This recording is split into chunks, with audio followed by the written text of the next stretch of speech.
നമസ്കാരം. നമസ്കാരം. പുലർകാലം പരിപാടിയിലേക്ക് ജീവൻ്റെ എല്ലാ പ്രിയപ്പെട്ട പ്രേക്ഷകർക്കും സ്വാഗതം. ഒരു ദിവസത്തിൻ്റെ ആരംഭമാണിത്.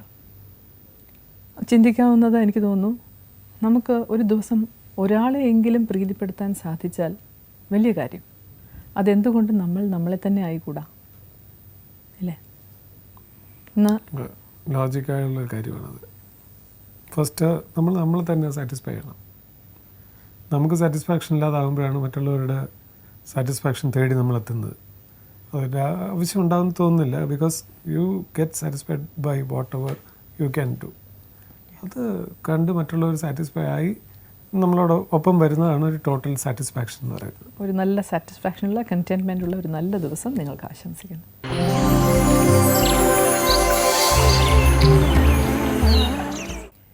Thought of the day. Thought of the ഡേയിൽ നിന്നെന്ന് പറഞ്ഞു കഴിഞ്ഞാൽ, നമ്മൾ അർഹിക്കുന്ന കുറേ സാധനങ്ങൾ എവിടെയെങ്കിലും ഉണ്ടാവും. അത് നമ്മുടെ മുന്നിൽ വരും. ഓക്കെ, ആ അർഹിക്കുന്ന സാധനത്തെ നമ്മൾ കാണുകയും ചെയ്തു.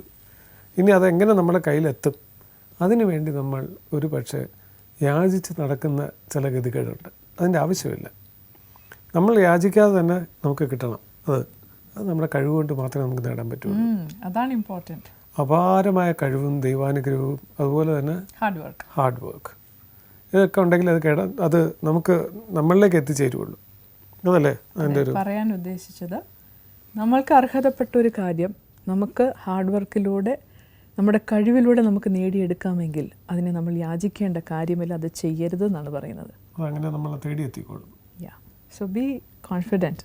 നിങ്ങൾ ചെയ്യുന്ന കാര്യങ്ങൾ വളരെ കോൺഫിഡൻറ്റോടുകൂടി സ്ട്രോങ് ആയിട്ട് ഹാർഡ് വർക്ക് ചെയ്ത് കഴിഞ്ഞാൽ അത് നിങ്ങളുടെ കയ്യിൽ എത്തിച്ചേരും.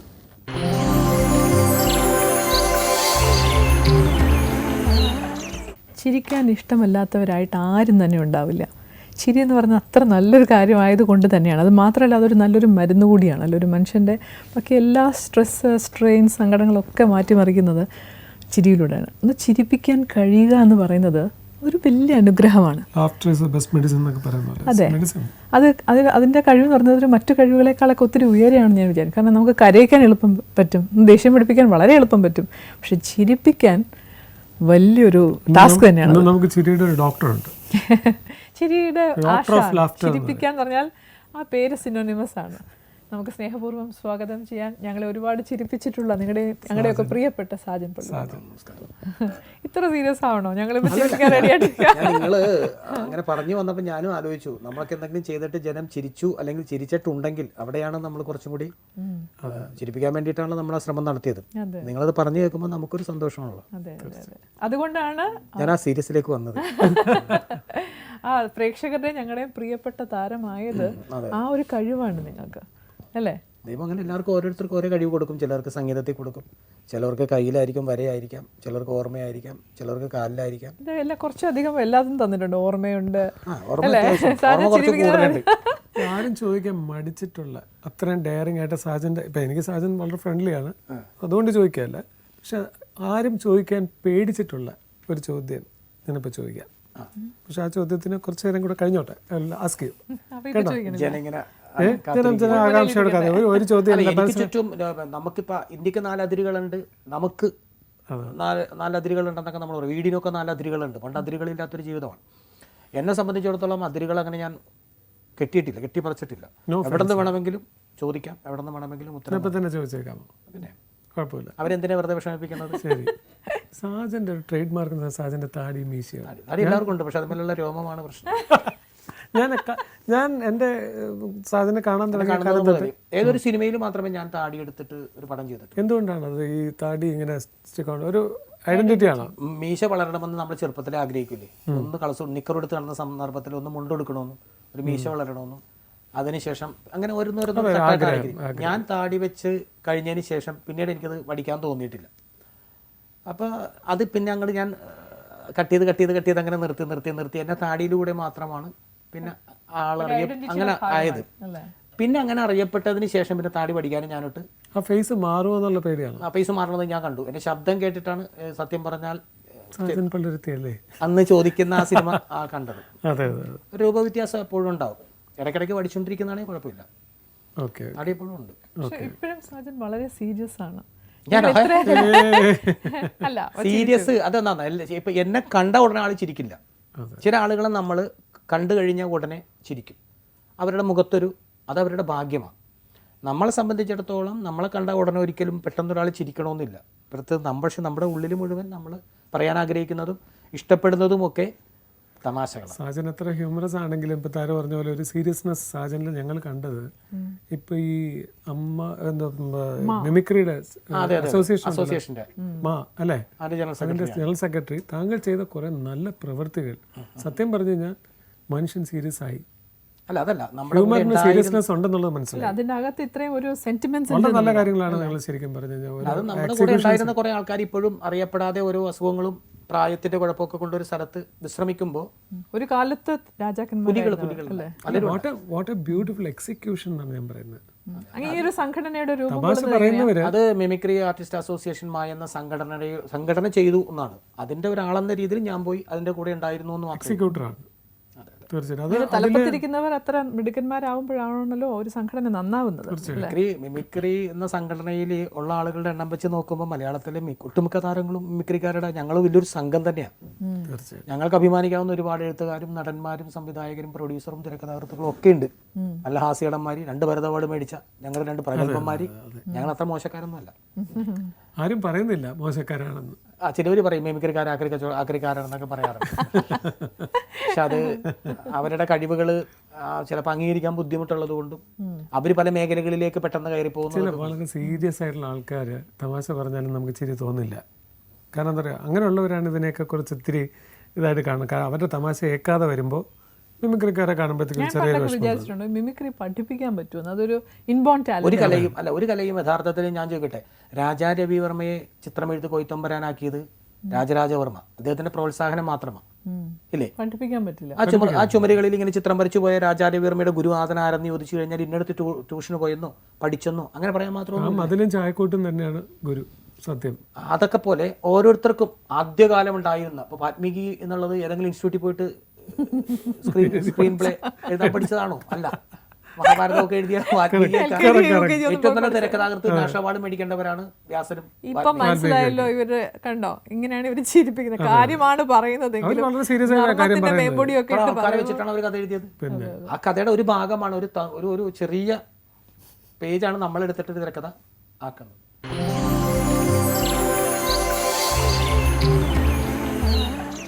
സാജൻ ഒരു രചന നിർവഹിക്കുമ്പോൾ എങ്ങനെയാണ് അതിനകത്ത് ഒരു ഹ്യൂമർ ഉണ്ടെന്ന് കണ്ടുപിടിക്കുന്നത് എങ്ങനെയാണ്? ഞാൻ ഒരാൾക്ക് ഒരു കത്ത് എഴുതുന്നുണ്ടെങ്കിൽ പോലും ഒരു എഴുത്ത്, ഒരു തിരുത്ത്, ഒരു പകർത്ത്. നമ്മൾ ഒരു എഴുത്ത്, പിന്നെ ഒരു തിരുത്ത്, പിന്നെ ഒരു പകർത്ത്. അതാണ് ഫൈനൽ. അതിനുള്ളിൽ നമ്മുടെ സംഭവം തീർന്നിരിക്കും. അതൊരു തവണ എഴുതുക, പിന്നെ ഒന്ന് തിരുത്തുക, രണ്ടാമത് പകർത്തുമ്പോൾ ഇത് നമ്മുടെ മെമ്മറിയിലേക്ക് ആയി. എല്ലാം 3 times ആണ്. അങ്ങനെയൊന്നും പറയാൻ പറ്റില്ല. ഇപ്പോൾ ചില വാക്കുകൾ ആദ്യത്തെ തവണ തന്നെ നമ്മുടെ ഹാൻഡ് റൈറ്റിംഗ് നന്നായിരിക്കണമെന്ന് തോന്നും. പക്ഷെ എന്നാലും എനിക്കൊരു തോന്നലുണ്ട്, ഒരാൾ വായിക്കണം, ഒരാൾ കേൾക്കേണ്ടതാണെന്ന് പറയുമ്പോൾ അതൊന്നും കൂടി നന്നാക്കി എഴുതാം എന്നുള്ളൊരു. അതിൽ ഹ്യൂമർ ഉണ്ടെന്നുള്ളത് എങ്ങനെ കണ്ടെത്തുന്നത്? നമ്മൾ ഇത് എഴുതുമ്പോൾ അല്ലെങ്കിൽ വായിച്ച് കേൾക്കാത്ത ആൾക്കാരുമായിട്ട് നമ്മളെ വീട്ടുകാർക്കൊക്കെ ആദ്യമൊക്കെ കേട്ട് കഴിഞ്ഞാൽ ചിരിക്കും. പിന്നെ ഇത് പിന്നെ ആകും തോറും ഇത് ചിരി വരില്ല. ഒറ്റ പ്രാവശ്യമാണ് ആ ചിരിയിൽ നമ്മൾ ആദ്യമായിട്ട് ഒരുത്തൻ്റെ അടുത്ത് ഈ തമാശ പറയുന്നിടത്ത് ഈ ചിരിയുള്ളൂ.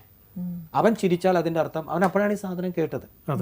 പിന്നെ അവന്റെ പുറകെ നടന്നിട്ട് അവൻ ചിരിച്ചതാണല്ലോ എന്നും പറഞ്ഞു നടന്ന് അവൻ കരയും. അതാണ് തമാശ 2 പ്രാവശ്യം പറയാൻ പറ്റത്തില്ല. 2 പ്രാവശ്യം പറയും തമാശ. എൻ്റെ ഒരു കൂട്ടുകാരൻ അവൻ തന്നെ തമാശ പറഞ്ഞിട്ട് അവൻ തന്നെ ഇരുന്ന് ചിരിക്കും. അപ്പം ഞാൻ പറയും, നീ തന്നെ തമാശ പറഞ്ഞിട്ട് നീ തന്നെ ചിരിക്കുന്നത് എന്തിനാ? നമ്മ ഒരു കാര്യങ്ങളിലും മറ്റുള്ളവരെ ആശ്രയിക്കരുതെന്നാണ് അച്ഛൻ പറഞ്ഞ് പഠിപ്പിച്ചേക്കണം. അപ്പൊ അവൻ മറ്റുള്ളവരെ ആശ്രയിക്കില്ല, അവൻ തന്നെ ഇരുന്ന് ചിരിക്കും. ആ ചിരി വേറെ ചിരിയാ. ആ ചിരിക്ക് ഒറ്റ മരുന്നേ ഉള്ളൂ. അവൻ ചിരിക്കും. അതെ, ഈ ചിരി എപ്പോഴും അതിന്റെ മർമ്മം അറിഞ്ഞ് പറയാൻ പറ്റുന്നതാണ്. ചില ആളുകൾ പറയുമ്പോൾ ചിരിപ്പോവും. അതാ ഞാൻ പറഞ്ഞത്, ചില ആളുകൾ പറയുമ്പോൾ നമ്മളിങ്ങനെ ആകാംക്ഷയുടെ കാത്തുക. പറയുന്ന കാര്യങ്ങൾ ഒരുപാട് കരുത്തുള്ള കാര്യങ്ങളാണ് ഈ ഹാസ്യത്തിന് മേമ്പടിയോടുകൂടി പറഞ്ഞത് എനിക്ക് തോന്നുന്നു. ഒരുപാട് വായിച്ചറിവൊക്കെ ഉണ്ടോ? വായിക്കുകയൊക്കെ ചെയ്യുമോ? പുസ്തക വായന എനിക്ക് ഇഷ്ടമുള്ള ഒരു പരിപാടിയാണ്. പൈങ്കിളി മുതൽ ഇതിഹാസങ്ങൾ വരെയും വായിക്കാൻ ഞാൻ താല്പര്യപ്പെടുന്നു. നല്ല ബുക്കുകൾ, നല്ലതിലും ഉണ്ടാവും നമുക്ക് കണ്ടെത്താവുന്ന നല്ല വാക്കുകൾ, അതിൻ്റെ താഴെയുള്ള ബുക്കുകളിലും ഉണ്ടാവും നമുക്ക് കണ്ടുപിടിക്കേണ്ട കുറേ കാര്യങ്ങളും. അപ്പം അതൊക്കെ കൂടി നമ്മൾ ഇന്നതേ വായിക്കുമെന്ന് പറഞ്ഞൊരു ബ്രാൻഡൊന്നും അല്ല ഞാൻ. നമ്മൾ ഇന്നത് കൈ കിട്ടുന്നത് എന്താണ്, അത് ഇന്ന വീക്കിലിയാണ്, വാരികയാണ്. എന്താണെങ്കിലും കിടക്കട്ടെ എന്ന് പറഞ്ഞ് നമ്മൾ വായിക്കും. അപ്പോൾ അതിനകത്ത് എഴുതി പോകുന്നൊരു സാധനമാണ് പിന്നെ നമുക്ക് പ്രചോദനമായിട്ട്. അങ്ങനെയാണ് ഇത് ക്രിയേറ്റ് ചെയ്യുന്നത് എല്ലാവരും. അങ്ങനെ പരിചയമുള്ള കൂട്ടുകാർ, പരിചയമുള്ള സംഭവങ്ങൾ അവരൊക്കെ നമ്മൾ വിളിച്ചു പറയുമ്പോൾ കിട്ടുന്നത്. ആദ്യകാലം തുടക്കം ഈ ഞാനൊരു സീരിയസ് നാടകങ്ങളൊക്കെ ചെയ്ത് നടക്കുന്ന ഒരാളായിരുന്നു. അന്ന് ഏകാംഗ നാടകമൊക്കെ ഉണ്ടായിരുന്നു നാട്ടിൽ. ഏകാംഗ നാടക മത്സരത്തിനകത്ത് നമ്മൾ എഴുതിയിട്ട് നമുക്ക് മാത്രം മനസ്സിലാവുന്ന സിംബോളിക് നാടകങ്ങളുണ്ട്. വേറെ ആർക്കും ഇത് മനസ്സിലാവില്ല. ഈ കഥ നമ്മളോട് ചോദിക്കണം എന്തായിരുന്നു. അപ്പൊ നമ്മളും പറയും ആ അപ്പം അങ്ങനെ മനസ്സിലാകുന്ന നാടകങ്ങൾ എഴുതി അതിലൊരു ഏറ്റവും നല്ല സീരിയസ് വേഷമായിരിക്കും നമ്മൾ. അപ്പോൾ അത് നമ്മുടെ രക്തത്തിൽ ഇങ്ങനെ കിടക്കുന്നുണ്ട്. പിന്നീട് അതിൻ്റെ ഒരു കുത്തൊഴുക്കും ഒരു സ്ഥലത്തേക്ക് മാറിയപ്പോൾ നമ്മൾ മോൺ ആക്ടിലേക്ക് തിരിഞ്ഞു. പിന്നെ അതിൽ നിന്ന് മിമിക്രി എന്നുള്ള കല കണ്ടു, അതിനകത്തേക്ക് വന്നു.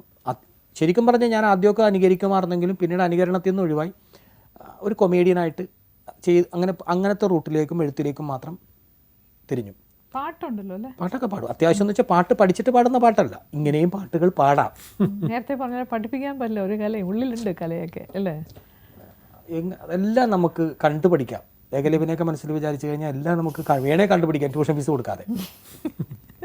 എല്ലായിടത്തും പോയി കാലുകൊട്ട് എഴുത്. നമ്മളെപ്പോഴും ദക്ഷിണ വെച്ച് ദക്ഷിണേന്ത്യക്കാരായി. ഇനിയും ദക്ഷിണ വെക്കണം എന്തിനാണ് നമ്മൾ ഇതിന്റെ ഒരു ഉത്തരം തേടി നടക്കുന്നവരാ. കഴിവില്ലാത്ത കഥാപ്രസംഗം പറഞ്ഞിട്ടില്ലേ? കഥാപ്രസംഗം എനിക്ക് ഭയങ്കര ഇഷ്ടമായിരുന്നു. കാര്യം പഠിക്കാൻ എനിക്ക് മനസ്സിലാകാത്ത കുറെ പാഠങ്ങൾ പ്രീ ഡിഗ്രിക്ക് എനിക്ക് പോലും തിരിയാത്ത രീതിയിലാണ് ക്ലാസ്. എനിക്ക് പോലും അതെന്താണത്? എനിക്ക് പോലും എന്ന് പറഞ്ഞാൽ ഞാൻ ഇതൊക്കെ വളരെ ശ്രദ്ധയോടെ കഥകളൊക്കെ കേട്ടിരിക്കുന്ന ഒരാളാണ്. പക്ഷേ മുമ്പിലുള്ളവർക്കും മനസ്സിലാവുന്നില്ല, എനിക്കും മനസ്സിലാവുന്നില്ല. അപ്പോൾ ഇത്ര ഞാനിപ്പോൾ ആലോചിക്കും, ഷേക്സ്പിയറിൻ്റെ എന്നാ കരീനീന, ക്ലിയോപാട്ര, ഒഥല്ലോ എന്നൊക്കെ പറയുന്നത് എന്നെ വെള്ളം കുടിപ്പിക്കാനല്ല, ഞാൻ നിങ്ങളെ വെള്ളം കുടിപ്പിക്കാനാണ് ചായ കുടിക്കും. അപ്പം എന്നാലും പക്ഷെ അത്തരം അദ്ദേഹം പറഞ്ഞു പോയ ക്ലാസ് അധ്യാപകൻ പറഞ്ഞിട്ട് പോയ കാര്യങ്ങളെല്ലാം ഞാൻ പിന്നീട് എളുപ്പത്തിൽ പഠിച്ചത് വി സാംബശിവന്റെ കാസറ്റുകൾ കേട്ടിട്ട് ഒറ്റടിക്ക് കേട്ടപ്പോൾ തന്നെ എനിക്ക് ഇതാണല്ലേ കഥ. അതാണ് ഒരു കലയുടെ ശക്തി എന്ന് പറയുന്നത്. പിന്നെ അപ്പം അതുകൊണ്ട് ആ പറയുന്ന ഭംഗിയുണ്ട്, പറഞ്ഞ ആസ്വാദകരുടെ മുമ്പിലേക്ക് കഥകൾ കൊണ്ടുവരുന്നൊരു കഴിവുണ്ട്. അത് കഥാപ്രസംഗം കാതികനൊക്കെ ഒരു പ്രത്യേക കഴിവ്. ഇത്തരം കഥകൾ, ഇത്ര മണിക്കൂറുകൾ അവരെ ഓർത്തിരിക്കണ്ടേ. സാധനം എങ്ങനെയാണ് സ്റ്റേജിൽ കയറുമ്പോൾ സിറ്റുവേഷൻ കോമഡി ആണോ അതോ ചിലപ്പോൾ നമുക്ക് സിറ്റുവേഷൻ കോമഡിയൊക്കെ വരാറുണ്ട്. ആണോ ഇൻസ്റ്റന്റ് ആയിട്ട് അടിക്കുമോ അതോ? അങ്ങനെ അടിച്ചിട്ടുണ്ട്. ചിലപ്പോൾ നമ്മുടെ കൂട്ടത്തിരിക്കുന്നവർക്ക് ചിരിയും വന്നിട്ടുണ്ട്, നമുക്ക് വന്നിട്ടുണ്ട്. ചിലതൊക്കെ പാളിപ്പോകില്ല ചിലത്. ചിലത് പക്ഷെ ആ പാടുന്നത് നമ്മൾ മാത്രമേ അറിയുള്ളൂ. നമ്മൾ അതുകൊണ്ടാണ് ശരി അവിടെ നമ്മൾ രണ്ടുപേരും കൂടി ഇരുന്നു. അതെ അതെ അതെ. തെറ്റുകൾ, നമ്മുടെ തെറ്റുകൾ മിമിക്രി രംഗത്ത് അങ്ങനെ കുറേ സംഭവങ്ങൾ പലർക്കും പറ്റിയിട്ടുണ്ട്. ഇങ്ങനെ നമ്മൾ ഓരോ കഥകളൊക്കെ ഉണ്ടാക്കി കൊണ്ടുവരും. ഇന്നത് ഞാൻ പറയും, ഇന്നത് ചോദിക്കണമെന്ന് പറയും. ഇത് ചിലപ്പോൾ ചോദ്യം ആദ്യം മാറിപ്പോവും, അല്ലെങ്കിൽ ഉത്തരം മാറിപ്പോവും. എന്നിട്ട് അവിടെ കിടന്ന് ഇവരുടെ അപ്പോൾ ഈ സമയത്തുള്ള ചിരിയ പൊട്ടലുണ്ട് അവിടെ കിടന്ന്. അതൊക്കെ കഴിഞ്ഞ് ഇവർ തിരിച്ചു വരും. പിന്നീട് നമ്മൾ ഇതിനെക്കുറിച്ച് ഓർത്തിരുന്ന് ചിരിക്കും. പിന്നീട് അതൊരു വിഷയമാവും. അതെ അതെ അല്ല, ഇടയ്ക്കൊക്കെ ഒരു റെക്കോർഡ് ചെയ്ത് സ്കിറ്റ് ചെയ്യുന്ന ഒരു അതുണ്ട്. അതിപ്പോൾ നമുക്ക് ബലം കുറവാണ്, ഓഡിയൻസ് വലുതാണ്, ഗ്രൗണ്ട് വലുതാണെന്നൊക്കെ തോന്നുമ്പോൾ അതേ ക്വാളിറ്റിയിൽ കിട്ടാൻ വേണ്ടിയിട്ട് CD റെക്കോർഡ് ചെയ്ത് പോകുന്നതാണ് ചിലപ്പോൾ അവരുടെ ശബ്ദങ്ങൾ. ഞാൻ കൂടുതൽ കളിച്ചിരിക്കുന്നത് ലൈവാണ്, വർത്തമാനം പറഞ്ഞ് നേരിട്ട് കളിക്കുന്ന കളിയാണ്. പക്ഷേ ഇപ്പം ഈ കാലഘട്ടത്തിൽ ഇത്രയും വലിയൊരു ജനാവലിയെ ഒരുമിച്ച് കീഴ്പ്പെടുത്താൻ ഒരുപക്ഷെ നമ്മുടെ ശബ്ദത്തിന് പറ്റാണ്ട് വരും. എത്താതെ വരുമ്പോൾ ജനത്തിൻ്റെ ഒരു കൂവുണ്ട്. ശബ്ദം എത്താതെ വരുമ്പോൾ ചിലപ്പോൾ ഒരു നല്ല പാട്ട് അടിച്ചു പൊളിച്ച് തീർത്ത് കഴിഞ്ഞിട്ടായിരിക്കും നമ്മൾ കയറുന്നത്. ഇതിൻ്റെ മുകളിൽ DJ ഒക്കെ കയറ്റി വെച്ചതിൻ്റെ സ്ഥലത്ത് നമ്മൾ ഹലോ ഹലോ എന്നൊക്കെ പറഞ്ഞ് ചെല്ലും. അപ്പം അത് അത്യാവശ്യം തന്നെയാണല്ലേ ആ റെക്കോർഡിംഗ് എന്ന് പറയുന്നത്. അത് വേണം, പക്ഷെ അത് പഠിച്ചിട്ട് അതിനോടൊപ്പം തന്നെ കറക്റ്റായിട്ട് ചെയ്യും. പലപ്പോഴും നമ്മൾ കണ്ടിട്ടുണ്ട് ഇപ്പോൾ സിങ്കാവാതെ പോകും. എനിക്കതിനെ പറ്റിയിട്ടുണ്ട്. കാര്യം എൻ്റെ ചുണ്ട് ഭയങ്കര സ്പീഡാണ്. വർത്തമാനങ്ങൾ ഒരിക്കലും ഞാൻ കാത്തിരിക്കാറില്ല. അതുപോലെ ചിലവർ സംസാരിക്കുമ്പോൾ ചുണ്ടനങ്ങളെന്ന് അറിയില്ല. ചില നടിമാരൊക്കെ തന്നെയുണ്ട്, ചുണ്ടനങ്ങളെന്ന് അറിയില്ല. അവർ വർത്തമാനം പറഞ്ഞിട്ട് എന്തൊക്കെയുണ്ട് വിശേഷം, സുഖമാണോ. ഞാനൊരു തമാശ എൻ്റെ കൂട്ടുകാരനോട് പറയും, അവനെ പപ്പാന്ന് ആ കുട്ടി വീട്ടിലുള്ളപ്പോൾ മാത്രമേ വിളിക്കുള്ളൂ. പുറത്തേക്ക് ഇറങ്ങിയാൽ ഡാഡിയെന്നോ അല്ലെങ്കിൽ അച്ചാന്നേ വിളിക്കുള്ളൂ. കാര്യം പപ്പാന്ന് വിളിച്ചാൽ ചുണ്ടിലെ ലിഫ്റ്റിക്ക് പോകും. പപ്പ എന്ന് പറയുമ്പോൾ ഈ രണ്ട് ചുണ്ടും കൂടി കൂടുന്ന സമയം പപ്പ. അപ്പൊ അതുകൊണ്ട് പുറത്തേക്ക് ഇറങ്ങുമ്പോൾ പപ്പ വിളിയൊക്കെ നിന്ന് ലിഫ്റ്റ് കിട്ടു കഴിഞ്ഞാൽ പിന്നെ ഡാഡി രണ്ട് ചുണ്ടും മുട്ടാതെ, മറ്റേ പപ്പക്ക് രണ്ട് ചുണ്ടും മുട്ടും. പപ്പങ്ങ പപ്പടമൊക്കെ ഈ സാധനം അത്തരം വാക്കുകളൊക്കെ. അപ്പൊ അങ്ങനെയുള്ള ചില സാധനങ്ങളും നമ്മുടെ ചുണ്ടും തമ്മിൽ ബന്ധമില്ലാതെ വരുമ്പോൾ കയ്യിൽ നിന്ന് പോകും.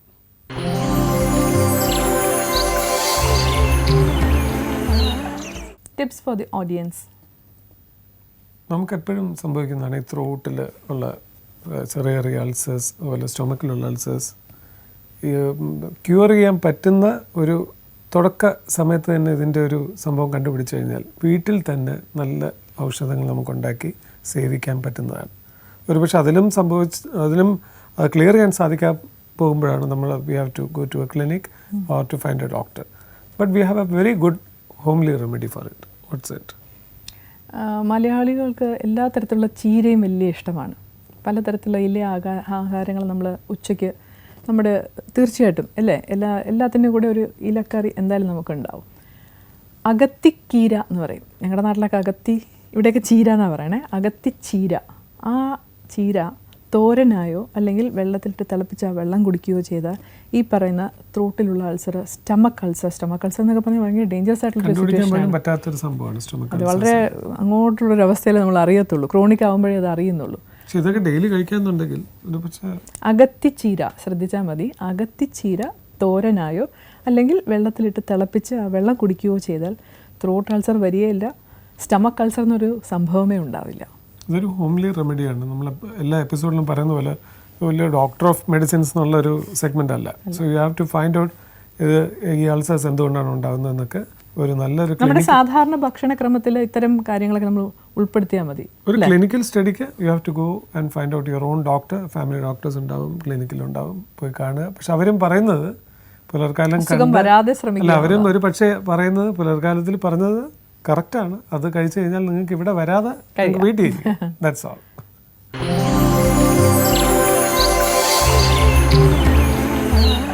ഒരു നല്ല എക്സ്പീരിയൻസ്, ബാഡ് എക്സ്പീരിയൻസ് അല്ല ഞാൻ ചോദിക്കുന്നത്.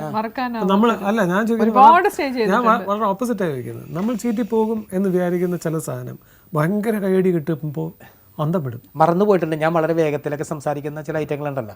ഈ സാധനം എനിക്കെപ്പോഴും എന്ന് വെച്ചിട്ടുണ്ടെങ്കിൽ ഞാൻ ഒരു ക്രൗഡിന് നോക്കി നിന്ന് ഇങ്ങനെ കളിച്ചു പോകുള്ളൂ. പ്രോത്സാഹിപ്പിക്കാൻ ആരെങ്കിലും ഉണ്ടെങ്കിൽ അവരെ മുപ്പിക്കാൻ വേണ്ടി ഇങ്ങനെ കളിക്കും. പിന്നെ ഞാൻ ഇങ്ങനെ ഇടക്കിടക്ക് പോകും. അപ്പം എൻ്റെ കൂടെയുള്ളവർ പറയും, അങ്ങോട്ട് നോക്ക്, ഇങ്ങോട്ട് നോക്ക്, ഇവിടെ മാത്രം നോക്കല്ലേ എന്നൊക്കെ പറയും. പക്ഷേ ഈ സമയത്ത് ആരെങ്കിലും ഒരാൾ എഴുന്നേറ്റ് പോകുന്നത് കണ്ടാൽ എൻ്റെ മനസ്സ് മുഴുവൻ ഒരാള് പോയല്ലോ, അവൻ പോയത് മൂത്രമൊഴിക്കാനാ, അവൻ ചിരിച്ച ആശ്വാസത്തിലാണ് വന്നത്. പക്ഷെ നമ്മുടെ മനസ്സിൽ ഇപ്പം പിന്നെ എവിടെ പോയി, എങ്ങടെ പോയത്, ശ്രദ്ധ പോകും. അവൻ ഇഷ്ടപ്പെടാഞ്ഞിട്ട് എണീറ്റ് പോയാണ്. അപ്പോൾ ഇവിടെ നിന്ന് ഏതെങ്കിലും ഒരു കൂവൽ വന്നാൽ പിന്നെ കയ്യിൽ നിന്ന് അങ്ങോട്ട് ഒരു പോക്കുണ്ട്. ഈ മെമ്മറി ടെസ്റ്റും മെമ്മറി പവറും മെമ്മറി കാർഡും ഒക്കെ മാഞ്ഞു പോകും. എവിടെ നിന്നാണ് തുടങ്ങിയത്, എവിടെ നിന്നാണ് വന്നത്. ഒരുപാട് ഓർമ്മിച്ചിരിക്കേണ്ട കാര്യങ്ങളൊക്കെ എനിക്ക് തുടങ്ങിയാൽ അങ്ങ് പോകും. ഇപ്പൊ തന്നെ നിങ്ങൾ എന്തെങ്കിലും പഴയ കാര്യങ്ങളൊക്കെ ചോദിച്ചാൽ ആ സാധനം തുടങ്ങിയാൽ അത് അതേപോലെ പോകും.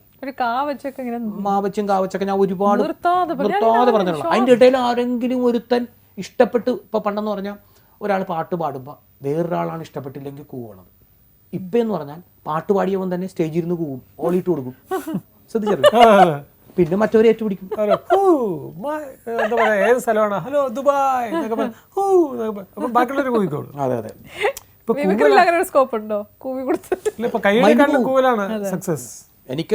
ഞാൻ വളരെ വേഗതയിൽ സംസാരിക്കുന്ന ഒരാളെന്നാണ് പൊതുവെ പറയുന്നത് എൻ്റെ. അപ്പൊ എനിക്കൊക്കെ ഈ വേഗത ഭയങ്കര അനുഗ്രഹമായിട്ടൊക്കെ കിട്ടി. തകർക്കാന്നൊക്കെ പറഞ്ഞ് നിൽക്കുമ്പോഴായിരിക്കും ഹാളിൽ എക്കോയും പറഞ്ഞിട്ട് മനസ്സിലാകാത്തൊരവസ്ഥ. എന്തൊരു തോൽവിയായിരിക്കും, ഒന്നും മനസ്സിലാവില്ല ആൾക്കാർക്ക് അല്ലേ. അതായത് നമ്മൾ നിന്ന് പരാജയപ്പെടണേണ്, പറയാതിരിക്കാൻ പറ്റുമോ? പറയുമ്പോൾ വളരെ സ്ലോ ആക്കി കഴിഞ്ഞാൽ അത്ര സുഖവും കിട്ടൂല. അപ്പൊ അത് വളരെ അകന്ന് നിന്ന് വളരെ ശ്രദ്ധിച്ച് പിന്നെ അവന്റെ ശ്രദ്ധ കൊടുത്തു അങ്ങനെയൊക്കെ നിന്ന് അങ്ങ് പറഞ്ഞു ഒരു കണക്കിന് ഒപ്പിക്കും. പറയേണ്ടതെല്ലാം പറയില്ല, കുറച്ച് മാത്രം പറഞ്ഞു. അത് വലിയ ഒക്കെ പെട്ടുപോയിട്ടുണ്ട് ഞാൻ. ഗിന്നസ് ബുക്കിൽ ഇടം നേടി. ഇല്ല, ഗിന്നസ് ബുക്കിലൊക്കെ നമ്മൾ ഞാൻ പറഞ്ഞ സ്പീഡിലൊക്കെ സംസാരിക്കാൻ നമ്മളെക്കാൾ നന്നായിട്ട് സംസാരിക്കുന്നവരുണ്ടാവും, എവിടെയെങ്കിലൊക്കെ കയറിയിട്ടുണ്ടാവും. എന്നാലും നമുക്ക് ഈ പുലർക്കാലത്ത് ശരിക്കും പുലർക്കാലത്തിൽ ഒരിത്തിരി സ്പീഡ് വേണം. കാരണം എല്ലാവരും രാവിലെ ഒന്ന് എണീറ്റെന്ന് കോഫിയൊക്കെ ആയിട്ടൊന്ന് വന്ന് ഇതാണ് ഇതായിരുന്നു സാഹചര്യം എന്നൊക്കെ പറഞ്ഞ് ഒന്ന് ഇരിക്കുന്ന മാറ്റി വെച്ചിട്ട് ഇരിക്കുമ്പോൾ ഒന്ന് ഒരു സ്പീഡ്. സുപ്രഭാതം പരിപാടി ഞങ്ങൾ കാണാറുണ്ട്, എന്നും മുടങ്ങാതെയാണ് ഞങ്ങൾ കാണുന്നത്. അല്ലെങ്കിൽ പുലർകാലം പരിപാടി ഞങ്ങൾ കാണാറുണ്ട്, എപ്പോഴും മുടങ്ങാതെയാണ് ഞങ്ങൾ കാണുന്നത്. ഞങ്ങൾക്ക് ഈ പരിപാടി ചില സാങ്കേതിക കാരണങ്ങളെ രാവിലെ കാണാൻ പറ്റുന്നില്ല. അപ്പം അതുകൊണ്ട് വൈകുന്നേരം സംപ്രേഷണം ചെയ്യുന്നു എന്ന് ചോദിച്ചവരും ഉണ്ട്. പക്ഷെ ഒരു കാര്യമുണ്ട്, നമ്മളുടെ ഈ രാവിലത്തെ 7:30 മണി എന്ന് പറയുന്നത് മറ്റു പല സ്ഥലങ്ങളിലും വൈകുന്നേരമാണ്. ഒന്നും സത്യമല്ല, ഒന്നും നമ്മുടെ നാട്ടിൽ നമ്മൾ അതാണ് പറഞ്ഞ കണ്ണടച്ച് വിശ്വസിക്കാം. ഇപ്പൊ കണ്ണ് തുറന്നു വേണം വിശ്വസിക്കാൻ. ഇന്ത്യയിൽ മാത്രമേ ഉള്ളൂ 7:30 മണി. ഇന്ത്യക്ക് വെളിയിൽ പോകുമ്പോൾ സമയം മാറ്റമാണ്. ഞാൻ പണ്ടൊരു തമാശ പറയായിരുന്നു, എടാ ഈ ദൈവത്തിന്റെ സൃഷ്ടി ശരിയല്ല. അപ്പൊ അവരെന്നോട് ചോദിക്കും, എന്താ ദൈവത്തിന്റെ സൃഷ്ടി ശരിയല്ലെന്ന് പറയാൻ കാര്യം? ഇപ്പൊ നമ്മുടെ പരിസര ശുചീകരണം നടത്തുന്നതിൽ ഏറ്റവും മുഖ്യ പങ്ക് വഹിക്കുന്നത് കാക്കയാണ്. കാക്കക്ക് കൊടുത്ത നിറം എന്താണ്? കറുപ്പാണ്. ഒരു ആവശ്യമില്ലാതെ ഈ നിൽക്കുന്ന കൊക്കിന് കൊടുത്ത കളർ എന്താ? അതും ഒറ്റക്കാലിൽ നിൽക്കുള്ളൂ. 2 കാല് കൊടുത്തിട്ട് അവന് ഒറ്റക്കാലിൽ നിൽക്കുള്ളൂ. അവന് കൊടുത്തത് വെളുപ്പാണ്. പശുവിൻ്റെ അകടിയിൽ നിന്ന് നമ്മൾ പശു പാല് കറന്നെടുക്കുന്നു. എന്നാൽ കൂടുതൽ കിട്ടട്ടെ എന്ന് പറഞ്ഞ് ബ്ലേഡ് കൊണ്ട് പോറിയാൽ പിന്നെ വരുന്നത് ചോരയാണ്. നമ്മളെ കാണിക്കണതൊന്ന് മറ്റതൊന്ന്. നമുക്കും ഭൂമി തന്നു, ഗൾഫിലും ഭൂമി കൊടുത്തു. അവിടെ കുഴിച്ചാൽ പെട്രോൾ കിട്ടുന്നു, ഇവിടെ കുഴിച്ചാൽ വെള്ളം കിട്ടുന്നു. ഈ 2 തട്ട് എന്തിനാ കാണിച്ചത്? അട്ടക്ക് കണ്ണു കൊടുത്തില്ല, കുതിരക്ക് കൊമ്പ് കൊടുത്തില്ല. അങ്ങനെ ഓരോരുത്തർക്ക് ഓരോ സാധനങ്ങൾ കൊടുത്തുകൂടാ. അതിനകത്തൊരു ചെറിയൊരു ഇതുണ്ട്. ഗൾഫിൽ കുഴിച്ചപ്പോൾ പെട്രോൾ കിട്ടി, അവിടെ വില കുറച്ചു. ഇവിടെ കുഴിച്ചപ്പോൾ വെള്ളം കിട്ടി. 1 ലിറ്ററിന് ഇപ്പോൾ ഏകദേശം 20, 30, 40 രൂപയാണ് ഒരു കുപ്പിക്ക്. അല്ല, ഞാൻ പറയുന്നത് ഓരോ സ്ഥലങ്ങളിലെ പ്രത്യേകതകളാണ്. സമയം തന്നെ വ്യത്യാസമില്ലേ? നമ്മുടെ നാട് വേറെ, അവരുടെ സമയം വേറെ, അവരുടെ സ്വഭാവം വേറെ, നമ്മുടെ സ്വഭാവം വേറെ, നമ്മുടെ കൾച്ചർ വേറെ, അവരുടെ കൾച്ചർ വേറെ, ഭാഷ വേറെ, എല്ലാം ഓരോരോ കാര്യത്തിലാണ്. അതുകൊണ്ട് ഈശ്വരനെ വേണ്ടായിരുന്നു തോന്നിയല്ലേ?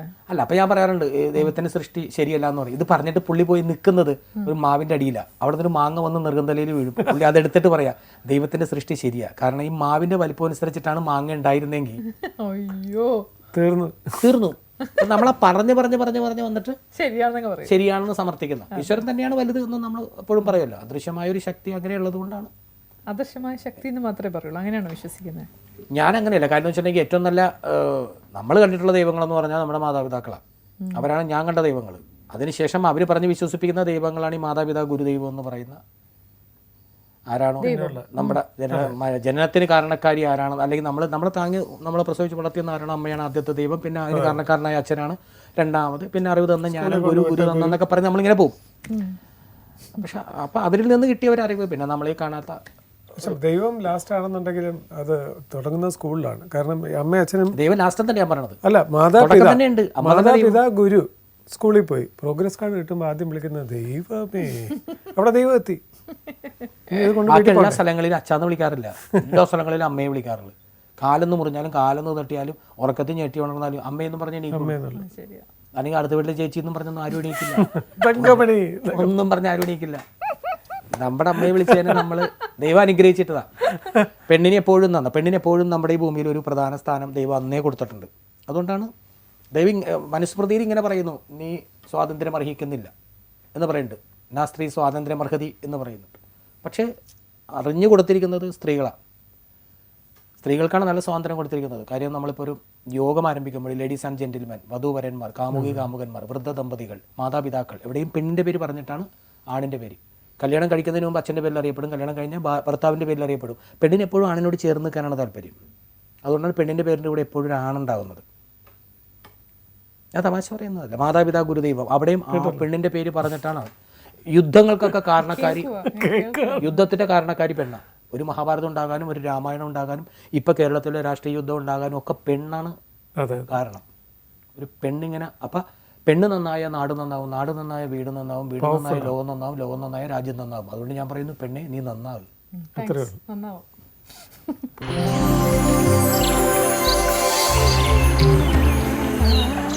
പുലർകാലത്തിൽ നമ്മൾ ഈ മാസം ആചരിക്കുന്നത് ട്രാഫിക്കിൻ്റെ, അതുപോലെ തന്നെ അതിൻ്റെ വയലേഷൻസ്, അതിൻ്റെ ഫൈൻ, എങ്ങനെ ട്രാഫിക് റൂൾസ് ഒബേ ചെയ്യാം എന്നുള്ളതിനെ കുറിച്ചാണ്. ഇന്നത്തെ ട്രാഫിക് അവയർനെസ്, ഒരു അവബോധം മനുഷ്യനുണ്ടാവേണ്ടത്. ഒരു സാധാരണക്കാരൻ എപ്പോഴും സഞ്ചരിക്കുന്നത് ബസ്സിലൊക്കെയാണ്. അപ്പോൾ അവിടെ നമ്മൾ സ്ഥിരമായി കാണുന്നൊരു കാഴ്ചയാണ് ബസ് സ്റ്റോപ്പിലല്ലാതെ ബസ്സിലേക്ക് ചാടിക്കയറുന്ന യാത്രക്കാർ, പ്രത്യേകിച്ച് ചെറിയ ആൺകുട്ടികൾ അല്ലേ. ഈ പുരുഷന്മാരാണ് ഇത് അധികവും ചെയ്യുന്നത്, സ്ത്രീകൾ അങ്ങനെ ചെയ്ത് ഞാൻ അധികം കണ്ടിട്ടില്ല. ഉണ്ടാവാം, എന്നാലും അധികവും ഈ കുട്ടികളാണ് ചെയ്ത് കണ്ടിട്ടില്ല. അല്ലെങ്കിൽ ഒരു ധൃതിയിലൊരു ചാടിക്കയറുന്ന പോലെ. അതുപോലെ ബസ് സ്റ്റോപ്പിലല്ലാതെ ചെറുതായിട്ടൊന്ന് അനങ്ങി വണ്ടി അങ്ങോട്ട് നീങ്ങി കഴിയുമ്പോഴത്തേക്കും ഓടി വന്ന് ബസ്സിലോട്ട് കയറുക, അല്ലെങ്കിൽ സിഗ്നലിൽ നിർത്തി വെച്ചിരിക്കുന്ന ബസ്സിലോട്ട് ഓടി വന്ന് കയറുക. ഇങ്ങനെയൊക്കെ ചെയ്യുമ്പോൾ ഒരു ഡ്രൈവർ ഒരിക്കലും അറിയുന്നില്ല യാത്രക്കാർ വണ്ടിയിലോട്ട് കയറുകയാണെന്ന്. നിർത്തി വെച്ചിരിക്കുന്ന ബസ്സിലല്ലാതെ, ബസ് സ്റ്റോപ്പിലല്ലാതെ കയറുമ്പോൾ വണ്ടി അനങ്ങിക്കഴിഞ്ഞാൽ വീലിൻ്റെ അടിയിലേക്ക് പോകാനുള്ള ഒരു 100% ചാൻസ് ഉണ്ട്. അവനവൻ്റെ ജീവിതത്തിന് ഇത്രത്തോളം റിസ്ക് എടുക്കുന്ന എന്തിനാണ്? ഒരു ബസ് വിട്ടുപോയാൽ അടുത്ത ബസ്സിൽ കയറി പോവുക. അതുകൊണ്ട് ലോകം അവസാനിക്കുന്നില്ല. പക്ഷേ നിങ്ങൾ ചാടി കയറി ടയറിൻ്റെ അടിയിലായാൽ ലോകം നിങ്ങളെ സംബന്ധിച്ച് അവസാനിച്ചു. സോ ശ്രദ്ധിക്കേണ്ട ഒരു കാര്യം, നമ്മൾ മണ്ടത്തരമായിട്ട് കാര്യങ്ങൾ, വളരെ അത്യാവശ്യമായിട്ടുള്ള കാര്യങ്ങൾ ചിന്തിച്ച് കഴിഞ്ഞാൽ നമുക്ക് തന്നെയാണ് ദോഷമായിട്ട് വരുന്നത്. സോ ഉണർന്ന് പ്രവർത്തിക്കേണ്ട ഒരു സമയമാണ് നമ്മൾ ഈ പറയുന്നത്. നിങ്ങൾ പ്രത്യേകിച്ച് ബസ് കയറാൻ നിൽക്കുമ്പോൾ ഓടിക്കയറാൻ പാടില്ല. സിഗ്നലിൽ നിർത്തിയിരിക്കുന്ന ബസ്സിലേക്കൊന്നും ചാടിക്കയറരുത്. ഈ തിക്കും തിരക്കും ഒക്കെ ഓടിയാനായിട്ട് നിങ്ങൾ ചെയ്യേണ്ടത്, നിങ്ങൾക്ക് 8 മണിക്കാണ് ഒരു സ്ഥലത്ത് എത്തേണ്ടത് എന്നുണ്ടെങ്കിൽ കഴിയുന്നത്ര ഒരു 6:30, 7 തന്നെ ഇറങ്ങും. വളരെ നിങ്ങൾ വളരെ റിലാക്സ്ഡ് ആയിട്ട് നിങ്ങൾക്ക് ഒരു ബസ് പോയാലും അടുത്ത ബസ്സിൽ പോകാമല്ലോ. 8 മണിക്കുള്ളതിന് 7:55 ഇറങ്ങുമ്പോഴാണ് ഈ എങ്ങനെയെങ്കിലും ഓടി ആ സ്ഥലത്തെത്തുക. ഒരിക്കലും നിങ്ങൾക്ക് വിധിച്ചിട്ടുള്ള ആ ടൈമിൽ നിങ്ങൾക്ക് അവിടെ എത്താൻ പറ്റുള്ളൂ. അത് എത്ര സമയമായിരുന്നാലും ഇപ്പോൾ ഓഫീസിനായിരുന്നാലും ശരി, 9 മണിക്കുള്ള ഓഫീസിന് നമ്മൾ 9 മണിക്കേ എത്തുള്ളൂ എന്നുണ്ടെങ്കിൽ you will have to go little bit earlier. ഒരു 8 o'clock ബസ് സ്റ്റാൻഡിൽ വന്നു കഴിഞ്ഞാൽ. ഒരു ജീവിതമേ ഉള്ളൂ, അത് വെച്ച് പന്താടാൻ പാടില്ല. Be careful. ഒരു ട്രാഫിക് അവെയർനെസ്. നേരത്തെയുള്ള എപ്പിസോഡിൽ ഞാൻ പറഞ്ഞിട്ടുണ്ട്, better be late mister than be the late mister. Okay.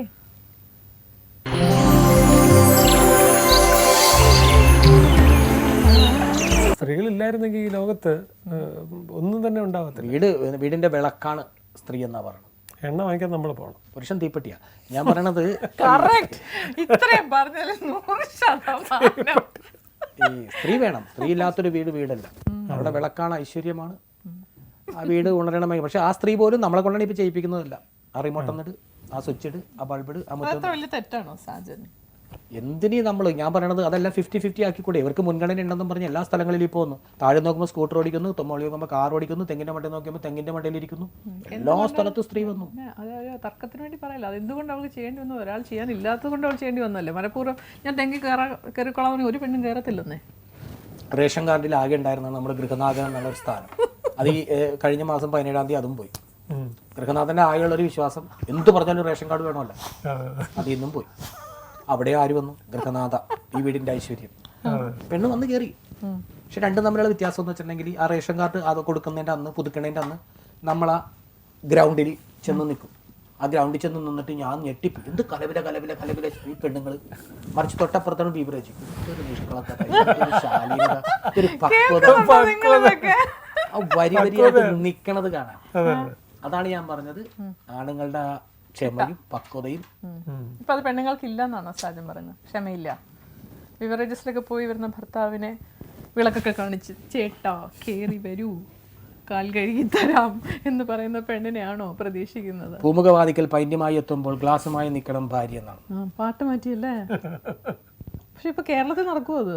ഏത്? ഇതൊക്കെ മാറിയില്ലേ? മദ്യനയമൊക്കെ മാറിയില്ലേ? എന്ത് മാറിയാലും കേരളത്തിൽ അഡിക്റ്റായി പോയവരെ നമുക്ക് ഇനി പുറകോട്ട് മാറ്റാൻ പറ്റില്ല. അഡിക്റ്റ് ആകാത്ത പുതിയ തലമുറയെ പുതിയ ബോധവൽക്കരണം നടത്തി മുന്നോട്ട് നയിക്കും. അപ്പോൾ ഈ അഡിക്റ്റ് ആയവർ എന്ത് ചെയ്യും എന്നുള്ളതാണ്. അഡിക്റ്റ് ആയവർക്ക് കൊടുക്കുക, എന്ത് കൊടുക്കുക എന്നുള്ളതാണ്. എന്ത് കൊടുക്കും? ഇല്ല, അവിടെ എഴുതി വെച്ചിട്ടുണ്ട്, pi into quarter is equal to full. പറഞ്ഞ pi into quarter is equal to full എന്ന്. അപ്പൊ ആ ഒരു സീരിയസ് ആയി അല്ലേ? ഇല്ല, ഞാൻ പറഞ്ഞ എല്ലാ വീട്ടിലും, കേരളത്തിലെ എല്ലാ വീട്ടിലും അമ്മമാരെപ്പോഴും ആവറേജും അച്ഛന്മാരെപ്പോഴും ബീവറേജുമാണ്. അമ്മമാരെപ്പോഴും പാവം ആവറേജാണല്ലോ, പക്ഷെ അച്ഛന്മാർ ബീവറേജാണ്. ചില കുടുംബങ്ങളിൽ അച്ഛന്മാർ ഈ ബീവറേജ് വരുമ്പോഴാണ് ഈ ആവറേജുമായിട്ട് കൂട്ടിമുട്ടിയാണ് പിറ്റേ ദിവസം പത്രമാധ്യമങ്ങളിൽ ഫുൾ കവറേജ് ആവണം. പണ്ട് ഇതുപോലെ സാധനം പറയായിരുന്നു അല്ലേ, എന്താ സിംപ്ലിസിറ്റി. അതെ അതെ, സിംപ്ലിസിറ്റി എന്നൊക്കെ പറഞ്ഞാൽ സിംപ്ലിസിറ്റി അല്ല, ഞാൻ പറയണത് പലപ്പോഴും എപ്പോഴും പറയുമോ അതോ പറയുമ്പോ അതിന്റെ ഒരു സുഖമുണ്ട്. സരസ്വതി കടാക്ഷമാണ് സാജൻ. ഇതൊക്കെ സാധനം ഇൻസ്റ്റന്റ് ആയിട്ട് ഉണ്ടാക്കിയതല്ലേ. ഇപ്പം ഇടയ്ക്ക് ഞാൻ നമ്മളിങ്ങനെ ഓർമ്മയിൽ നമ്മളിങ്ങനെ എന്തെങ്കിലും കാര്യങ്ങളൊക്കെ വരുമ്പോൾ പേരിലും അല്ലാതെയൊക്കെ ഞാനിങ്ങനെ പ്രാസം കണ്ടെത്താനുള്ള ഒരു ശ്രമം നടത്തും. പറയുമ്പോൾ തന്നെ ഇതിങ്ങനെ പ്രാസമാകണം എന്നൊരു ധാരണ എനിക്ക് ഉണ്ടാകണം.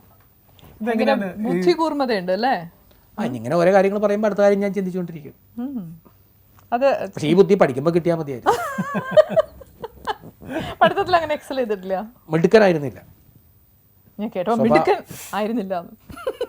അങ്ങനെ ടീച്ചർമാരെ പഠനത്തിൽ മിടുക്കൻ. എൻ്റെ വീട്ടിൽ ഒരുപാട് സമ്മാനങ്ങൾ, ഒരുപാട് അവാർഡുകൾ, ഒരുപാട് പുരസ്കാരങ്ങളൊക്കെ ഇരിക്കുന്നുണ്ട്. ഞാൻ അതിൽ നോക്കിയിട്ട് എപ്പോഴും ചെയ്യാറുണ്ട്. അതിനകത്ത് ഒരു ഭാഗത്തും ഒരു വിദ്യാഭ്യാസത്തിന്റെ അവാർഡ് ഇപ്പോഴും ഇല്ല. എല്ലാം കലാപ്രകടനത്തിനും. അതെ അതെ അതല്ലേ. ഞങ്ങൾക്കൊരു കഥാപ്രസംഗം കുറച്ച് ഇ.ഡി. രാജപ്പനുമായിട്ടൊക്കെ ഒരുപാട്. രായപ്പൻചേട്ടൻ്റെ 2-3 കഥകൾ ഞാൻ എഴുതിയിട്ടുണ്ട്. രായപ്പൻചേട്ടൻ്റെ കൂടെ കഥാപ്രസംഗം പറഞ്ഞിട്ടുണ്ട്. രായപ്പൻചേട്ടൻ്റെ കൂടെ പല സ്ഥലങ്ങളിൽ, പല രാജ്യങ്ങളിൽ പോയിട്ടുണ്ട്. ഇപ്പോൾ അദ്ദേഹത്തിൻ്റെ വീട്ടിൽ ഞാൻ സംഘടനയായിട്ട് ചേർന്ന്. അതെ അതെ, സംഘടന വീട്ടിൽ പോയി അദ്ദേഹത്തിന് സഹായങ്ങൾ എത്തിച്ചു കൊടുത്തു. അത് ചാനലിലൂടെ കണ്ട് നമ്മുടെ സൂപ്പർ സ്റ്റാർ സുരേഷ് ഗോപി ചേട്ടൻ തന്നു. ആ പൈസയും കൊണ്ട് ഞങ്ങളെ ഏൽപ്പിച്ചു. അതൊക്കെ ഒരു കാലഘട്ടത്തിൽ അദ്ദേഹത്തിന്റെ കഥാപ്രസംഗം എന്ന് പറഞ്ഞത് കാസറ്റുകളിൽ ഭയങ്കര തരംഗം സൃഷ്ടിച്ചത്. പിന്നെ ഞങ്ങളൊക്കെ ഭയങ്കര ഒരു ഫാനാണത്. പിന്നെ നമുക്ക് ഓരോരുത്തർക്കും ഓരോ ഒരു പ്രായമുണ്ട്. ചില ബാധ്യതകളുണ്ട്, പ്രശ്നങ്ങളുണ്ട്. അങ്ങനെയൊക്കെ വരുമ്പോഴാണ് ഇപ്പോൾ എത്ര വർഷങ്ങൾ കടന്നുപോയെന്നും കൂടി ആലോചിക്കണം. അതെ അതെ അതെ. അതാണ് ഞങ്ങൾക്ക് വേണ്ടി കീലിട്ട മിനിമിനിത്തതാറിട്ട റോഡുകൾ അതിനു ചുറ്റും അരികിലായി മാനം മുട്ടേ വീടുകൾ, അദ്ദേഹത്തിൻ്റെ നല്ല പാട്ടുകളിൽ ഒന്നാണ്. അതുപോലെ ആനമൈക്കി എന്നും പറഞ്ഞിട്ടുള്ള എൻ്റെ ഒരു കാസറ്റ് ഉണ്ടായിരുന്നു. ആനമൈക്കിക്കകത്താണോ രാഘവൻ്റെ ചായക്കടയിൽ എന്ത് മുട്ടം ബോണ്ടയാ 2 ബോണ്ട തിന്നു പോയാൽ ഉച്ചയൂണ് ലാഭമാ എന്നൊക്കെ പറയുന്ന പുള്ളിയുടെ ഒരു.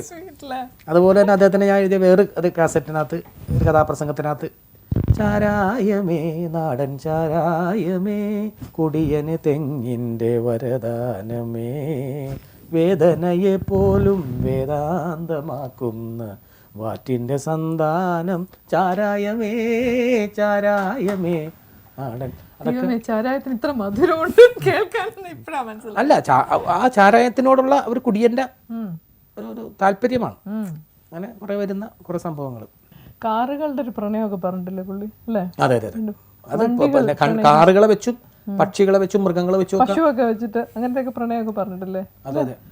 അല്ലാതെ നമ്മുടെ പ്രിയപ്പെട്ട പഴയ ആളുകൾക്കൊക്കെ ഇപ്പോൾ മറുനാട്ടിലുള്ള ആളുകളൊക്കെ അദ്ദേഹത്തിന്റെ CDകളൊക്കെ മേടിച്ച് ഇന്നും ഓർത്ത് ചിരിക്കുന്ന കുറെ. ശരിക്കും ഒരു കോഴിയെ കുറിച്ചുള്ള 2 കോഴിയുടെ പിടക്കോഴിയും പൊത്തുപുത്രി, പ്രിയനിന്റെ കൊര, സെന്റിമെന്റ്സ് ഉണ്ട്. അവസാനം ഇവരിവിടെ പ്രേമമൊക്കെ ഭയങ്കര ഗംഭീരമായിട്ട് അവതരിപ്പിക്കുന്നത്. പ്രീമിയർ പത്നി കരയുന്നത്, അല്ലെങ്കിൽ അവളുടെ ദേഷ്യം പിന്നെ അവളുടെ ഹെഡ്ലൈറ്റ് ഇട്ടടിച്ച് കാണിക്കണത്.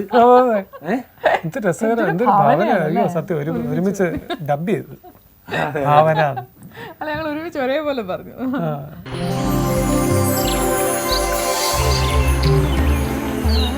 ഞങ്ങൾക്ക് സാജന്റെ ഒരു മറ്റേ പ്രാസത്തിൽ വരുന്നൊരു, എനിക്ക് മലയാള സിനിമയിൽ വന്ന സിനിമയെക്കുറിച്ച് പറയുമ്പോൾ, മലയാള സിനിമയിൽ 600 സിനിമകളിൽ ഒരു കാലഘട്ടത്തിൽ ആർക്കും വിട്ടുകൊടുക്കാതെ ആ നായക വേഷം തൻ്റെ കയ്യിലൊതുക്കിയ ആളാണ് ചിറയൻകീഴ് സ്വദേശി മലയാള സിനിമയുടെ അബ്ദുൽ ഖാദർ, സുന്ദരൻ, മലയാള സിനിമയുടെ സുന്ദരപുരുഷൻ, ഗന്ധർവൻ എന്നൊക്കെ വിശേഷിപ്പിക്കാവുന്ന പ്രേമനസീർ.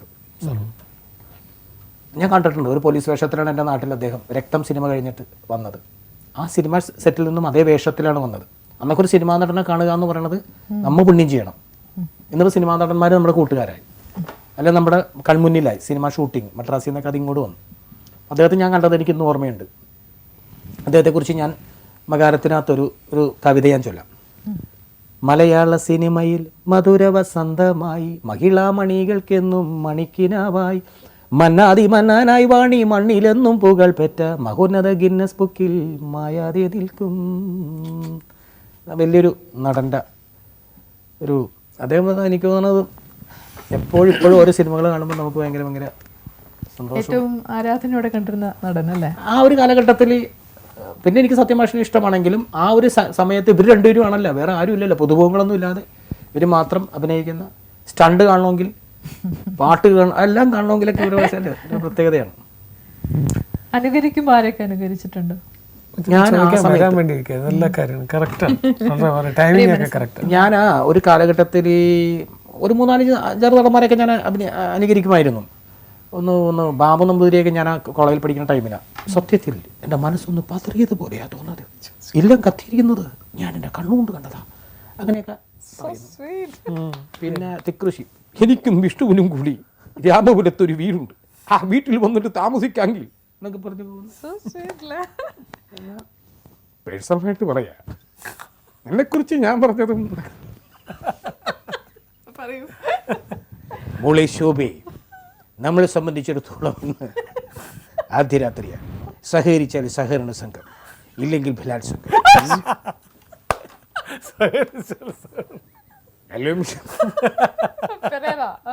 Hello mister Pereira. അങ്ങനെ അദ്ദേഹം വെറുതെ ദേഷ്യം കാണിക്കണതൊക്കെ മുതല കുഞ്ഞുങ്ങളോടായിരിക്കും. റോബിൻ എങ്ങനെ വരൂ, മീനിനോടായിരിക്കും. മീനിന് ബിസ്ക്കറ്റ് ഇട്ട് കൊടുത്ത്, ഐ ലവ്ലി പിണങ്ങി നിൽക്കുകയാണല്ലേ, ഐ ലവ്ലി പിണങ്ങിയാൽ അതീതായിരിക്കും അനുഭവം എന്ന് പറഞ്ഞ് സെക്യൂരിറ്റി പിടി വെച്ചു. ലവ്ലി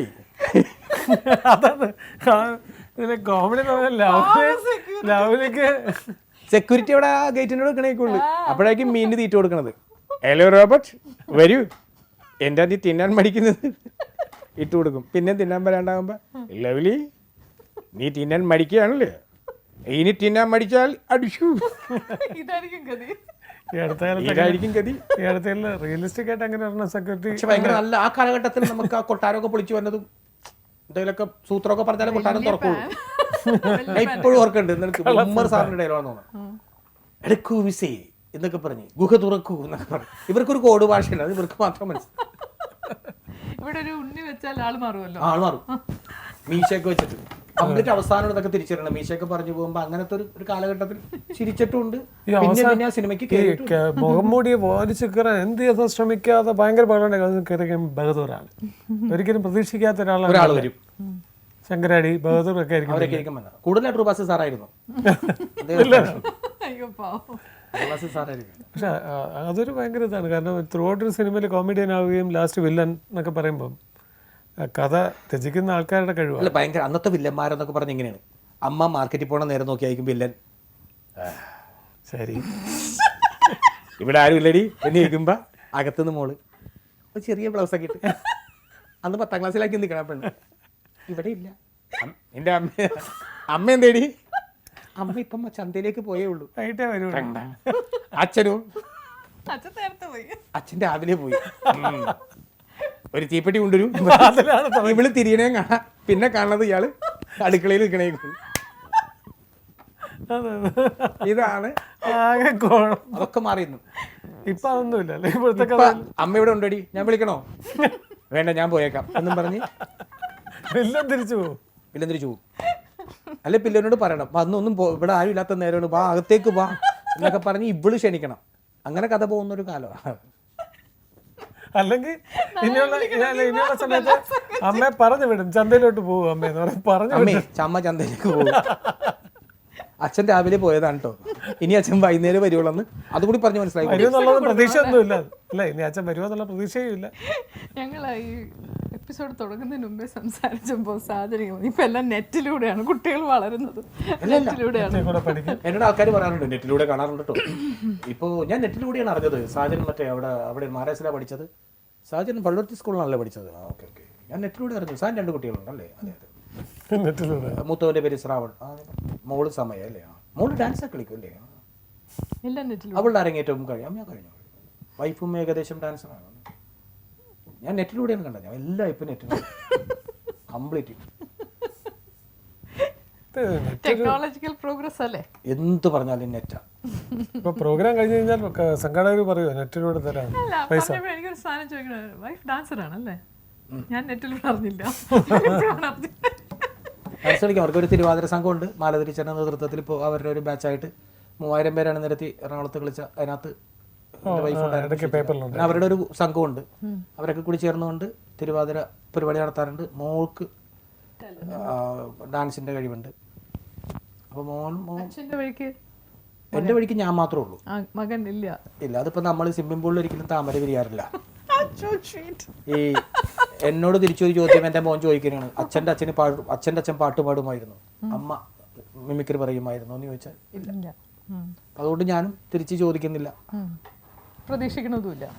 അല്ല, നമ്മൾ പ്രതീക്ഷിക്കുന്നത് പോലെ അല്ല എല്ലാ കാര്യങ്ങളൊക്കെ സംഭവിച്ചത്. അപ്പൊ ഒരു പക്ഷേ ചിലപ്പോൾ ഇടക്കാലം കൊണ്ട് ചെറുപ്പത്തിലെ തുടങ്ങിയാൽ നമുക്ക് പണി കുറവായിരിക്കും. മറ്റേതാവുമ്പോൾ നമുക്ക് കുറച്ച് വർക്ക് കൂടും. അവർക്ക് വളരാനും അല്ലെങ്കിൽ അങ്ങനെ വരാനുള്ള ഒരു അവസരമുണ്ട്. പക്ഷെ അച്ഛൻ്റെ അതേ കഴിവുകൾ മക്കൾക്ക് കിട്ടുക എന്ന് പറയുന്നത് ഒരു ഭാഗ്യം. അച്ഛൻ പറയാതെ അച്ഛനെ പോലെ തന്നെ യാത്ര തുടരുന്നത്, അച്ഛൻ ചെയ്തു വെച്ച കാര്യങ്ങൾ ബാക്കി വെച്ചതൊക്കെ മക്കൾ ചെയ്തു തീർക്കുന്നത് നമ്മൾ കണ്ടിട്ടുണ്ട്, കേട്ടിട്ടുണ്ട്. അത് വലിയൊരു അനുഗ്രഹമാണ്. അത് വളരെ കുറച്ച് പേർക്ക് കിട്ടുന്ന ഒരു ഭാഗ്യം, അപൂർവം പേർക്ക് കിട്ടും.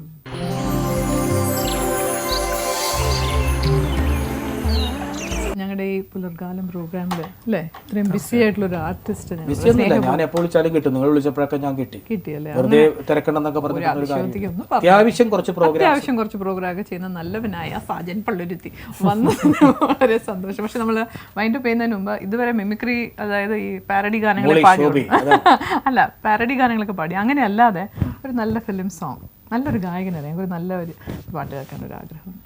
പാരഡി അല്ല, നല്ല പാട്ട് അങ്ങനെയില്ല. ഞാനൊരു നല്ല പാട്ട്, സാജൻ ഇഷ്ടമുള്ളൊരു പാട്ട് 4 വരി പാടി നമുക്കത് വൈൻഡപ്പ് ചെയ്യാം. എനിക്കിഷ്ടമുള്ള പാട്ടെന്നൊക്കെ പറഞ്ഞാൽ അതൊക്കെ സിനിമാ ഗാനങ്ങളാണ്. പക്ഷെ കേൾക്കാം, തെറ്റില്ലല്ലോ. സിനിമാ ഗാനം നല്ലതല്ലേ?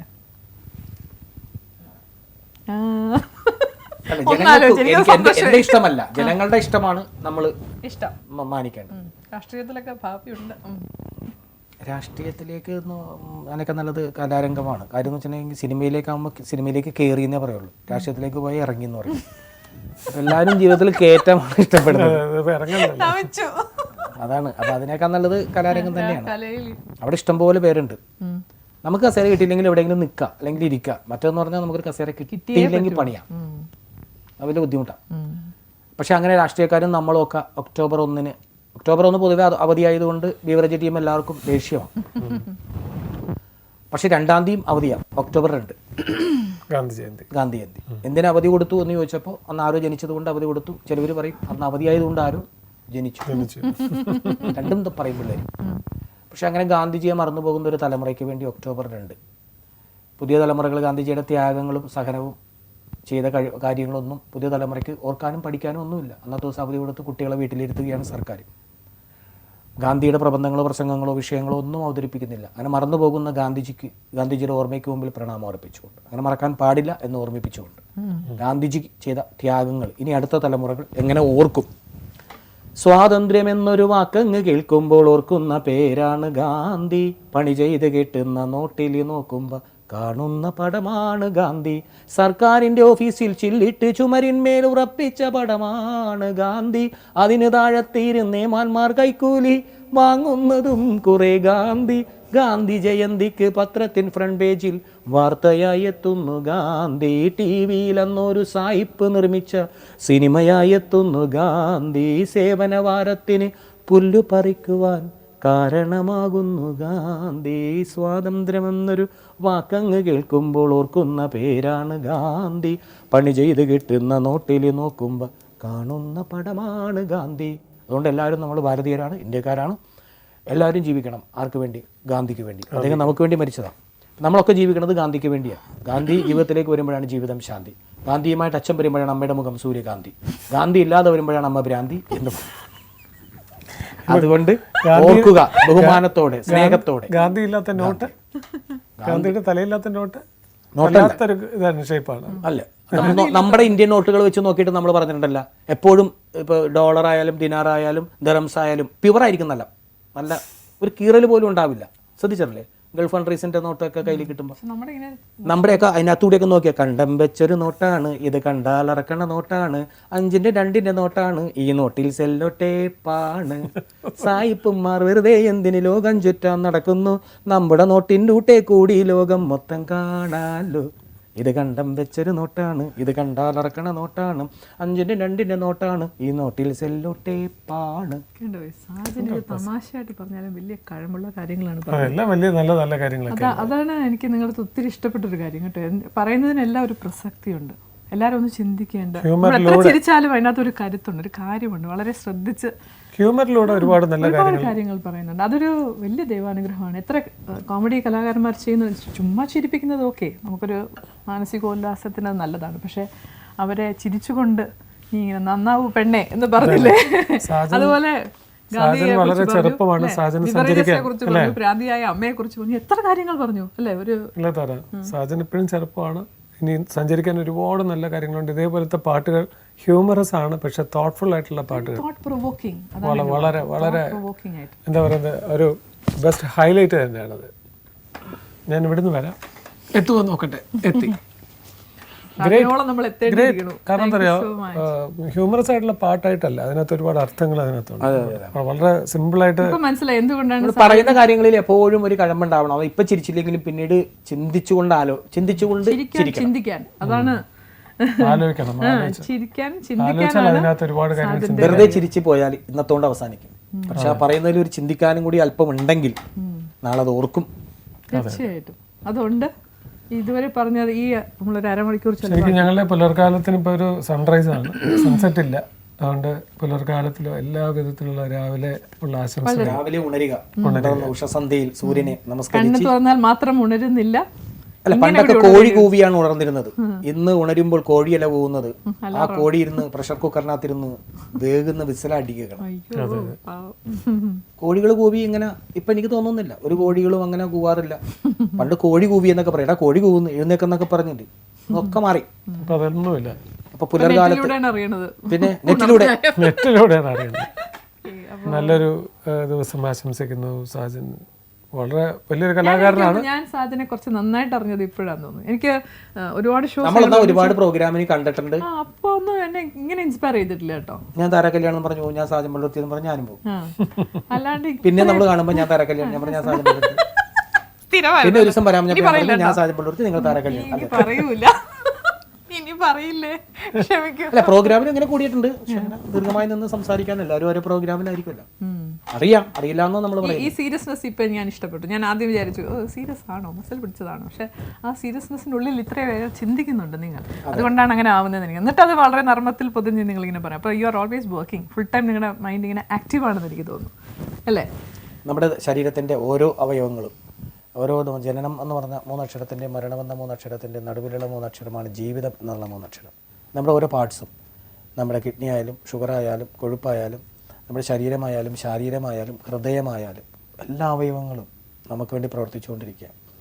ഇപ്പോൾ എല്ലാ അവയവങ്ങൾക്കും വിശ്രമം കൊടുക്കാൻ നമുക്ക് കഴിയും. ഇപ്പോൾ കൈ കെട്ടിയാൽ കൈക്ക് വിശ്രമം, കണ്ണടച്ചാൽ കണ്ണിന് വിശ്രമം, ചുണ്ടനങ്ങിയ അല്ലെങ്കിൽ ചുണ്ടിന് വിശ്രമം, എല്ലാ അവയവങ്ങൾക്കും വിശ്രമം കൊടുക്കാം. ഈ സമയത്ത് ഹൃദയം കൂടി വിചാരിക്കുകയാണ് ഞാനും കൂടി ഒന്ന് വിശ്രമിച്ചോട്ടെന്ന് വെച്ചാൽ പണി പാലും വെള്ളത്തിൽ കിട്ടും. അതുകൊണ്ട് വിശ്രമിക്കാത്ത ഹൃദയത്തിൽ ചേർത്തുകൊണ്ട് ഞാൻ പറയുന്നു, ഹൃദയപൂർവ്വം എല്ലാവർക്കും സുപ്രഭാതം, പുലർകാലം. Very good, very good. Thank you Sajan, thank you very much.